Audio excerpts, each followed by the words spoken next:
Olá, pessoal, tudo bem? Prazer enorme estar com vocês aqui para a gente concluir essa segunda carta de Paulo aos Tessalonicenses.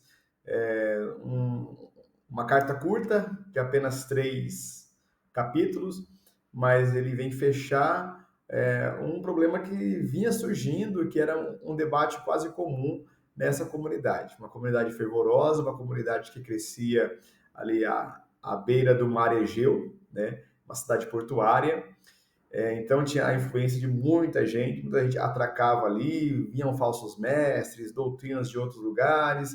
Então Paulo sentiu a necessidade, logo depois que ele mandou a primeira carta, né, ali entre o ano 50 e 51, ele mandou a segunda carta também, porque ele conhecia a comunidade, ele sabia quem eles eram, né, e precisava serem fortalecidos nessa caminhada também, tá bom?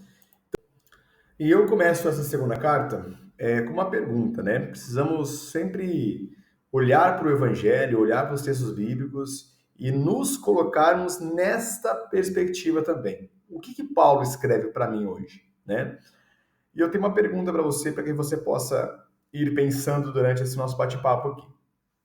Em um mundo de incertezas e expectativas diversas, como a esperança na volta de Cristo pode moldar nossa perspectiva e as ações diárias? Será que porque Jesus está voltando, eu posso parar de trabalhar? Eu posso parar de progredir? Eu posso deixar as minhas relações sociais para lá? Será? Então nós vamos entender um pouco mais. Essa pergunta ela vai ser debatida durante o nosso caminhar aqui, tá bom? Como sempre nós fazemos um resgate histórico, né? Dessa carta, como que ela foi escrita, quem que escreveu, tá bom? O autor principal é Paulo, né? Silas e Timóteo, tá bom? Onde que ela foi escrita? Paulo estava em Corinto, na sua segunda viagem missionária, né? Por volta aí do ano 50, 51. Era uma igreja jovem, se nós olharmos lá em Atos 17, né? Do versículo 1 ao 14, ele vai mencionar essa comunidade jovem que ele havia fundado, tá?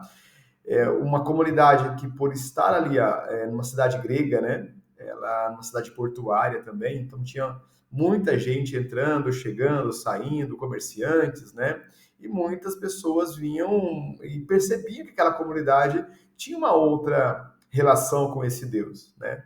Por isso que eu estou fazendo esse curso aqui no dia da solenidade de Paulo e Pedro, e nós sabemos o quanto Paulo foi necessário no combate realmente a essas ideologias que vinham para minar a verdadeira palavra que Cristo queria deixar. Então, é uma comunidade jovem, tá?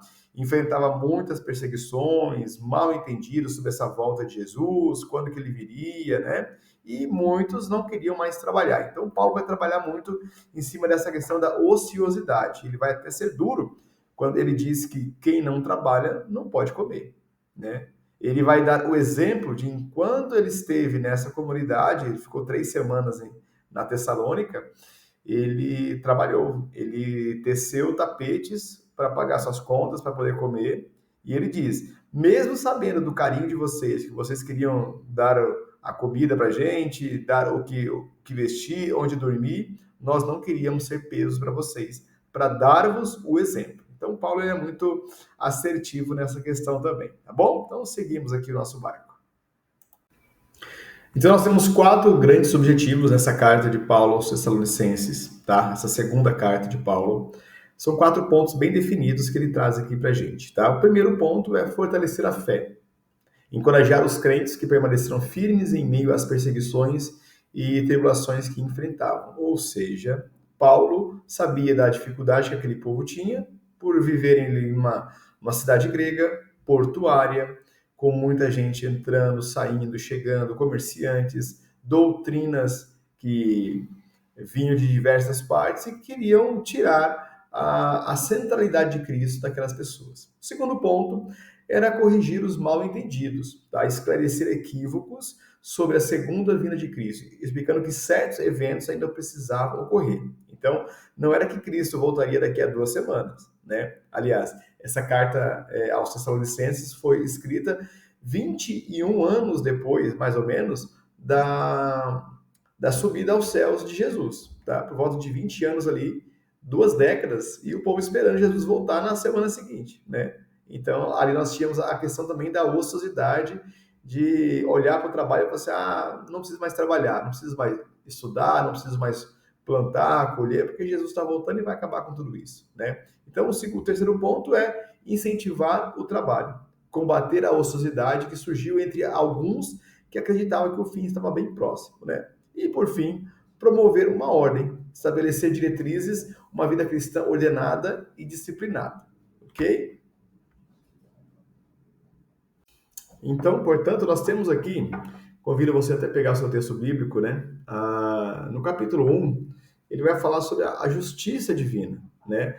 Paulo inicia a carta com palavras de encorajamento, reconhecendo a fé crescente e o amor abundante dos Tessalonicenses, mesmo em meio às dificuldades, tá? Então, se você pegar ali, ó, 2 Tessalonicenses, no capítulo 1, versículos de 6 a 7, ele vai falar o seguinte: justo é que pague com tribulação aos que vos oprimem, e que a vós, os oprimidos, vos dê repouso juntamente conosco. Então, Paulo se coloca numa relação onde ele mostra que as tribulações, as dificuldades da vida, você receberá algo positivo daquilo, um descanso sobre tudo aquilo, né? E aquelas pessoas que colocaram sobre seus ombros o peso, a dificuldade, que tentaram te desviar, esses serão acometidos de uma tribulação muito grande logo depois, tá bom? Então, ele fala de um Deus justo, tá? Deus é justo e recompensará a sua fidelidade, né? Ele vai falar que há consolo e esperança mesmo diante das dificuldades. Nós vamos ver isso lá naquele bloco de cartas que eu já falei com vocês, sobre as cartas do cativeiro. Então, Paulo estava preso, né? Efésios, Filipenses e tal. Paulo estava preso e mesmo assim ele transbordava alegria. Ele até dizia: alegrai-vos no Senhor. Repito, alegrai-vos no Senhor. Imagina como um cara preso se sente livre, né? O que será que ele reconheceu, ele viveu? Qual foi a experiência de Jesus tão impactante que mesmo preso, Paulo se sentia livre, não é? Então, e é essa mesma certeza que ele vem trazer, né? Há consolo e esperança em meio à aflição. E um terceiro ponto importante, a justiça divina se manifestará contra os perseguidores. Então nós vamos ler aqui, ó, se você tiver sua Bíblia aí, acompanha comigo, tá bom? Eu vou continuar aqui no versículo 8. No meio de uma chama ardente para vingar-se daqueles que não conhecem a Deus e que não obedecem ao evangelho de nosso Senhor. O castigo deles será ruína eterna, longe da face do Senhor e do esplendor de sua majestade. Então, Paulo atrela a ideia de que a sua ruína será eterna, a sua tribulação será eterna, pelo simples fato de você estar longe da face de Deus, né? Estar longe da face de Deus significa que você hoje vive de acordo com seus próprios impulsos e instintos, ignorando a verdade que o Evangelho traz, tá? E ele conclui aqui, né? O castigo dele será a ruína eterna, longe da face do Senhor e do esplendor de sua majestade. Quando ele vier naquele dia para ser glorificado na pessoa dos seus santos e para ser admirado na pessoa de todos os que creram, e vós acreditastes em nosso testemunho. Então, Paulo diz da justiça de Deus mediante a sua fidelidade. Mediante você entender que as dificuldades da vida não são castigos, mas são treinamentos para uma vida futura feliz e eterna ao lado de Deus, tá bom? E aqui, no capítulo 2, nós vamos ter uma volta, como foi na primeira carta aos Tessalonicenses, uma volta a esse tema da segunda vinda de Jesus, tá? A segunda vinda dele. Então vamos lá em Tessalonicenses 2, 3 e 4. Ninguém de modo algum vos engane, porque não será assim, sem que antes venha a apostasia e se manifeste o homem do pecado. Apostasia é o afastamento total de Deus, é ignorar todas as verdades dessa nova religião, tá? E ele fala: virá o homem do pecado, o filho da perdição, o qual se opõe e se levanta contra tudo que se chama Deus ou se adora, de sorte que se assentará como Deus no templo querendo parecer como Deus. Então aqui Paulo avisa que os falsos mestres vão se colocar como Deus na sua vida, vão fazer promessas sendo santo, vão falar em nome de Deus, mas vai trazer nas suas palavras tudo aquilo que é contrário ao próprio Deus. Vai te afastar de Deus, né? Então ele nos alerta dos falsos mestres que hoje nós olhamos a nossa vida e nós sabemos que existem muitos deles, né, ao nosso redor, que tem um belo discurso, falam super bem, mas o conteúdo visa a te afastar de Deus. Falando que você pode fazer tudo o que você quiser, que a felicidade para ser feliz vale qualquer coisa, e você sabe que não é bem assim. Se o próprio Cristo sofreu na cruz, imagina nós que estamos no caminho aqui muito abaixo dele, né? Então, ele vai falar em primeiro ponto da apostasia. Vai acontecer a apostasia, ou seja, vão tentar me afastar da verdadeira religião, da verdadeira palavra de Deus. E se você olhar para o nosso mundo hoje, muitas pessoas vivem como apóstatas, longe da religião, achando que eu faço uma obra de caridade, já está bom demais, não preciso ir numa igreja, não preciso rezar, não preciso pedir perdão para Deus, não preciso comungar, que já está tudo certo, né? Segundo ponto, homem do pecado, a manifestação do anticristo que se opõe a Deus. Tudo aquilo que vai contrário ao que Cristo pregou é anticristo. Tá? Então nós temos hoje em dia muitas pessoas que vivem o anticristo. Vivem na mentira, vivem na ignorância, e tudo isso nos afasta realmente da vida com Deus. Tá? O terceiro ponto é a remoção do obstáculo, aquilo que detém a manifestação do anticristo. Eu preciso olhar para esses pontos e perceber o que eu preciso fazer para que esse anticristo não se aproxime da minha vida, não contamine a minha fé. Tá? E aí eu convido você a ler o versículo 6 do capítulo 2. Agora também sabeis que é quem ainda o retém para aparecer só a seu tempo. Pois o mistério da impiedade já age. Só é necessário que seja afastado aquele que ainda o retém. Então aparecerá o ímpio, aquele que o Senhor destruirá com o sopro de sua boca, e o suprimirá pela manifestação da sua vinda, tá? E aí ele fala o seguinte: todas as pessoas que de alguma forma tentam te afastar de Deus, do caminho da verdade, você não precisa tratar essa pessoa como inimigo, mas afasta-se dela, porque ele retém dentro dela aquilo que é ruim, aquilo que é pecado, aquilo que desagrada a Deus, tá? E aí o quarto ponto é sobre a segunda vinda, né? Cristo destruirá o ímpio com o sopro de sua boca. Então, todas as pessoas que de alguma forma te afastam do verdadeiro caminho, você não pode aceitar do seu lado, tá? É difícil? É, porque podem ser pessoas que você convive há bastante tempo, mas que você vai precisar falar não para elas, que você vai precisar se afastar, tá? Existem pessoas que não podem fazer parte da sua vida, porque elas vão te levar para o buraco. E Paulo faz esse alerta aqui: não tenham amizade com pessoas impuras. Não trate como inimigos, não vá xingar, gritar, expor, mas se afaste, não dê espaço, não convide para sua casa, não convide para sua vida pessoas desse tipo, tá bom? E aqui chegamos ao capítulo 3, é uma carta curta, né? Ao capítulo 3 que ela diz o seguinte, né? Paulo aborda a questão da ociosidade que se manifestou entre alguns tessalonicenses que pararam de trabalhar por acreditarem que a volta de Cristo era iminente. Tá? Então, lá no versículo 10, né? No capítulo 3, versículo 10. Porque quando ainda estávamos convosco, vos mandamos isto. E se alguém não quer trabalhar, também não coma. Se entre vós existem pessoas preguiçosas, que elas saibam que elas não vão comer. Tá? Isso não quer dizer que se você passa na sua rua e você vê uma pessoa com fome e você tem condições de oferecer algo para ela, que você ofereça. Tá? Mas que se por preguiça, por má vontade, por desejar não trabalhar, essa pessoa não pode comer. Tá? Então, eu volto com vocês um pouquinho apenas aqui no versículo 6. Nós vos ordenamos, irmãos, em nome do Senhor Jesus, que vos afasteis de todo irmão que leve a vida desordenada e contrária à tradição que de nós recebestes. Por que Paulo fala isso? Porque Paulo deu um baita de um exemplo. Paulo esteve com eles, e enquanto esteve com eles, Paulo trabalhou.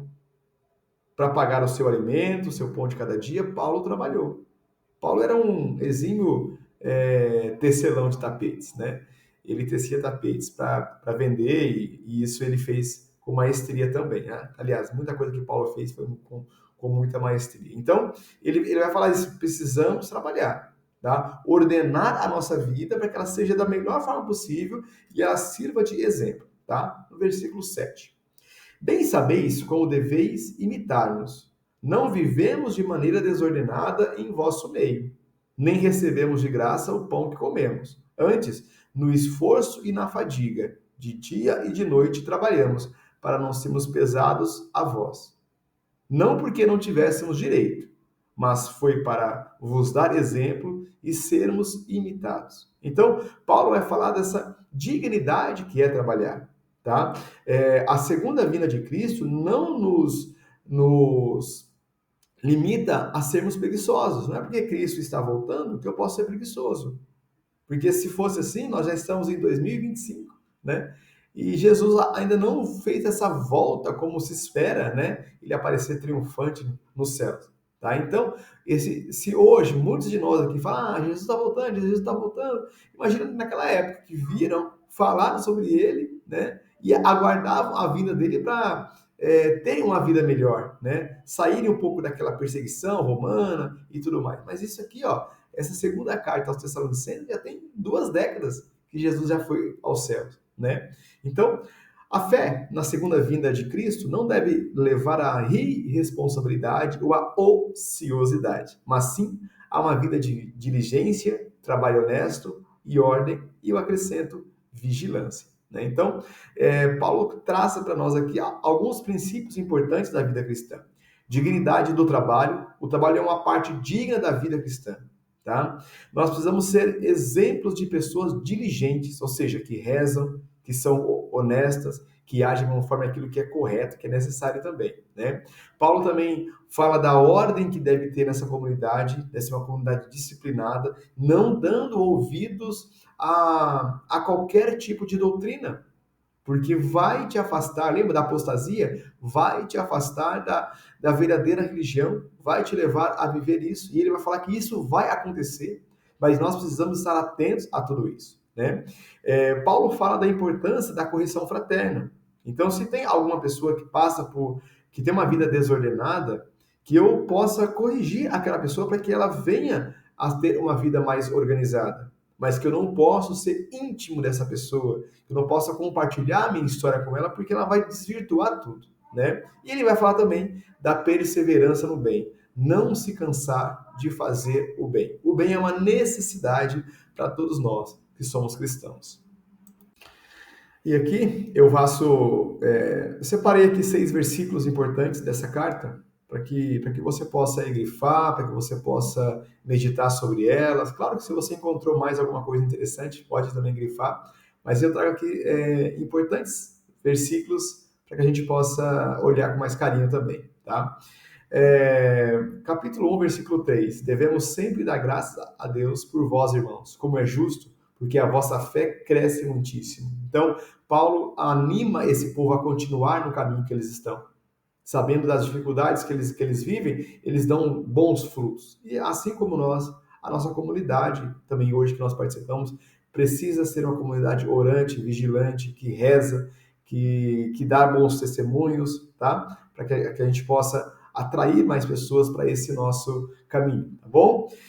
No versículo 6 e 7, né? Visto que é justo para com Deus que dê em retribuição, tribulação, aos que vos atribuem tribulação. Então, ele vai falar sobre a justiça de Deus nesse momento para todos nós. Deus é justo e vai dar a cada um o que precisa.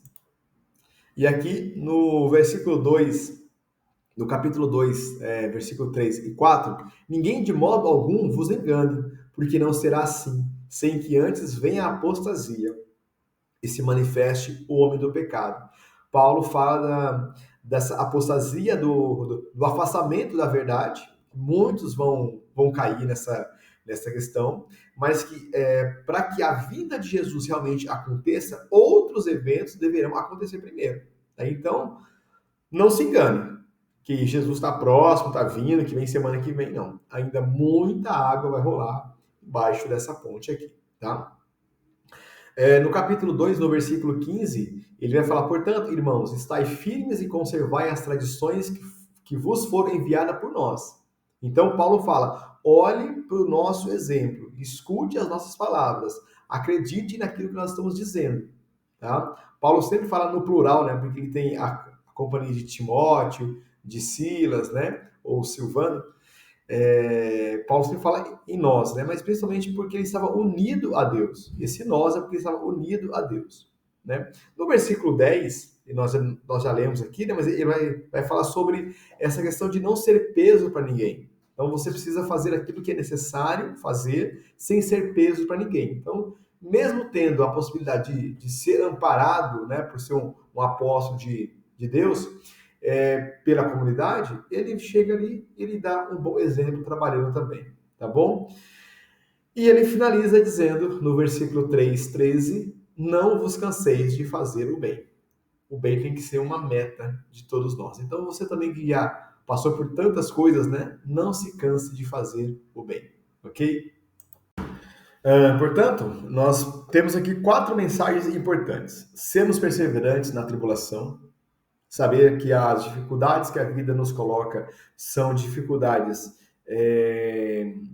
que vão nos levar a um treinamento para alcançarmos uma glória maior. As dificuldades da vida vai testar nossa fé, vai testar nossa resposta, a nossa fidelidade a Deus, tá? Precisamos saber que isso é uma condição natural. Então, ser cristão é enfrentar uma cruz diária, tá?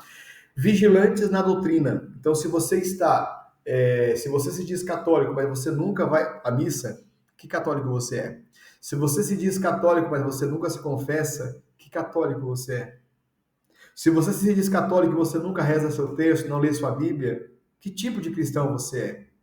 Eu não posso ser cristão de domingo, aquele cristão que vai à missa aos domingos e a semana inteira vive uma vida desordenada. Então, Paulo nos pede uma vigilância doutrinária. E eu consigo isso participando de uma comunidade, lendo minha Bíblia, comungando frequentemente, toda semana, né?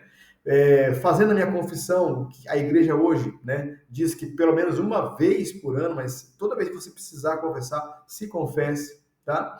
Paulo vai trazer também uma fala importante sobre o trabalho, a importância do trabalho na nossa vida.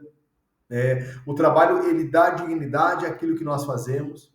Não que o trabalho dignifica o homem, porque pessoas que não trabalham, né, não são indignas, claro que não. Mas a dignidade vem por meio do trabalho também. Então, você ser capaz de caminhar na vida com as suas próprias pernas é um ótimo sinal também de que você entendeu a vida cristã. Sabemos aí que o próprio Jesus, né, teve o seu pai José como um carpinteiro, e ele olhava esse exemplo, e Jesus sabe da importância do trabalho, e com certeza trabalhou e ajudou muito sua família com isso também, tá bom? E uma disciplina comunitária, que é o quê? Ao ver um irmão perdido, nós precisamos resgatar. Tá? Eu não posso ser condescendente com aquilo que é ruim, mas eu preciso entender a necessidade que nós temos hoje de olhar para a nossa comunidade com carinho, perceber quem está se desviando e fazer uma correção fraterna, tá? Trazer para o caminho de volta. Mas se aquela pessoa não quiser, que eu me afaste, que ela pague pelas próprias escolhas, pelos próprios erros dela também, tá bom? Então, portanto, nós concluímos essa carta aqui, onde você teve a oportunidade de olhar para uma primeira comunidade crescendo, uma comunidade que nascia num berço grego, uma comunidade que poderia estar ali sendo atacada por uma ideologia politeísta, e Paulo, ele apresenta Jesus Cristo, ele converte pessoas, ele anima essas pessoas e vê os frutos de tudo isso. Então, a segunda carta de Paulo aos Tessalonicenses é uma carta de grande relevância para os cristãos de qualquer época. Ela nos oferece consolo em meio à perseguição, clareza doutrinária sobre a vinda de Cristo e as exortações práticas para uma vida de fé, trabalho e ordem. Então, Paulo nos mostra a importância de darmos bons frutos, de sermos uma comunidade vibrante, uma comunidade de fé, que olha para a vida com outros olhos, né? E que essas verdades contidas aqui inspirem a sua vida a ser uma vida digna, uma vida que orgulhe o coração de Deus e que jamais você se separe dele, tá bom? Vou deixar para vocês aqui também uma pergunta para que você possa entender ou refletir a sua própria vida, né? Diante dos ensinamentos desta carta, como podemos aplicar a mensagem de Paulo sobre vigilância, diligência em nossa vida diária, evitando a ociosidade, a ansiedade em relação ao futuro? Como que essa carta se aplica em sua vida hoje? Você está rezando? Você confia na volta de Jesus? Mas que essa volta, ela ainda tem muita água para passar embaixo dessa ponte e que você precisa trabalhar bastante, rezar muito, se doar bastante, morrer em Cristo para que essa segunda vinda de Cristo seja realmente efetiva na sua vida, não é? Então, 4 pontos aqui para que você pense e que você reflita ao ler a carta, a segunda carta aos Tessalonicenses, né? Equilíbrio entre a expectativa da volta de Cristo e as suas responsabilidades diárias. Discernimento para distinguir a verdade do erro em tempos de confusão doutrinária. E isso nós temos visto que é muito forte, né? Cada um monta a sua igreja, fala do seu jeito e acha que tá certo tudo isso, tá bom? Trabalho como expressão de fé e testemunho cristão na sociedade. Trabalhando, você pode transformar o local que você vive, a sua comunidade, o seu bairro, levar as pessoas a uma conversão mais profunda também. Tá?